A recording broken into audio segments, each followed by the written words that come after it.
તો આજનો દિવસ અયોધ્યા અને સમગ્ર દેશ માટે ખૂબ જ ખાસ છે. પ્રાણ પ્રતિષ્ઠા 673 દિવસ પછી પીએમ નરેન્દ્ર મોદી અને આરએસએસ પ્રમુખ મોહન ભાગવતે રામ મંદિરના શિખર પર ધ્વજારોહણ કર્યું છે.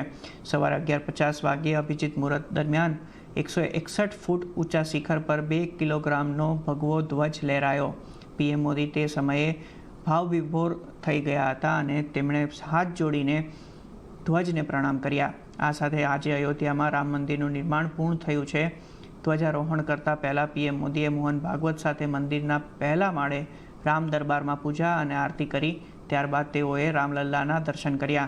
પીએમ મોદી રામલલ્લા માટે કપડાં લઈને પહોંચ્યા હતા અને આજે સવારે અયોધ્યા પહોંચ્યા પછી પીએમ મોદીએ સાકેત કોલેજથી રામ જન્મભૂમિ સુધી 1.5 કિલોમીટર લાંબો રોડ શો પણ કર્યો. આ દરમિયાન શાળાના વિદ્યાર્થીઓએ કાફલા પર ફૂલોનો વરસાદ કર્યો અને વિવિધ સ્થળોએ મહિલાઓએ તેમનું સ્વાગત કર્યું છે.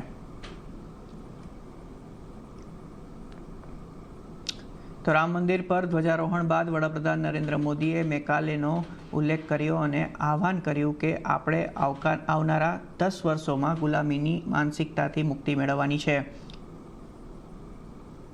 कुछ दिन पहले मैंने एक कार्यक्रम में आग्रह किया था कि हमें आने वाले 10 वर्षों तक उस 10 वर्षों का लक्ष्य लेकर चलना है कि भारत को गुलामी की मानसिकता से मुक्त करके रहेंगे. गुलामी की यही मानसिकता है जिसने लगातार ये स्थापित किया. हमने विदेशों से लोकतंत्र लिया. कहा गया कि हमारा संविधान भी विदेश से प्रेरित है, जबकि सच ये है कि भारत लोकतंत्र की जननी है, मदर ऑफ डेमोक्रेसी है. लोकतंत्र हमारे डीएनए में है. ये गुलामी की मानसिकता ही है जिसने इतने वर्षों तक रामत्व को नकारा है. તો આ સાથે પીએમ મોદીએ એમ પણ કહ્યું કે આ સમયે હવે સમાન વિચારધારાથી આગળ વધવાનો છે અને આપણે એવું ભારત બનાવવાનું છે જે રામ રાજ્યથી પ્રેરિત હોય અને આ ત્યારે જ સંભવ થશે ત્યારે સ્વાર્થથી પહેલા રાષ્ટ્રહિત જોવામાં આવશે. ये पल कंधे से कंधा मिलाने का है. ये पल गति बढ़ाने का है. हमें वो भारत बनाना है जो राम राज्य से प्रेरित हो. और ये तभी संभव है जब स्वयं हित से पहले देश हित होगा, जब राष्ट्र हित सर्वोपरि रहेगा. તો પીએમ મોદીએ રામ મંદિરથી વિકસિત ભારતની પણ વાત કરી છે. તેમણે કહ્યું કે છેલ્લા 11 વર્ષોમાં દરેક વર્ગને વિકાસના કેન્દ્રમાં રાખવામાં આવ્યા છે. સૌના પ્રયાસથી 2047માં વિકસિત ભારતનું નિર્માણ પણ થશે.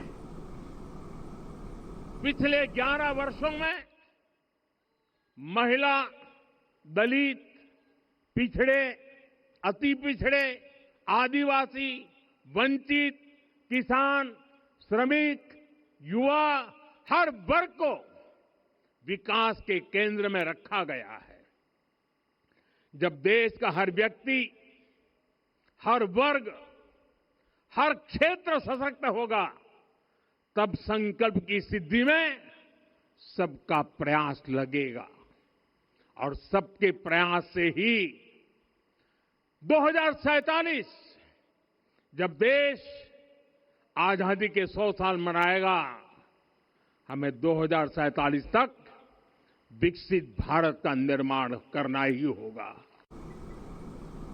તો આ તરફ અખિલેશ યાદવે રામ મંદિરની મુલાકાત લેવાનો સંકેત આપ્યો છે. અખિલેશ યાદવે એક્સ પર પોસ્ટ કર્યું છે કે ફક્ત પૂર્ણતા જ પૂર્ણતા તરફ દોરી જાય છે. વધુમાં તેમણે લખ્યું કે ઈશ્વરીય પ્રેરણાથી ઇટાવામાં નિર્માણાધીન શ્રી કેદારેશ્વર મહાદેવ મંદિરના પૂર્ણ થવા પર અન્ય મંદિરોની મુલાકાત લેવાનો મારો સંકલ્પ પણ પૂર્ણ કરીશ. આસ્થા એ જીવનને સકારાત્મકતા અને સદભાવથી ભરનારી ઉર્જાનું નામ છે. દર્શન માટે ઈશ્વરની ઈચ્છા જ માર્ગ બનાવે છે. સત્ય એ છે કે આપણે બધા ફક્ત ભગવાને બનાવેલા માર્ગ પર ચાલીએ છીએ.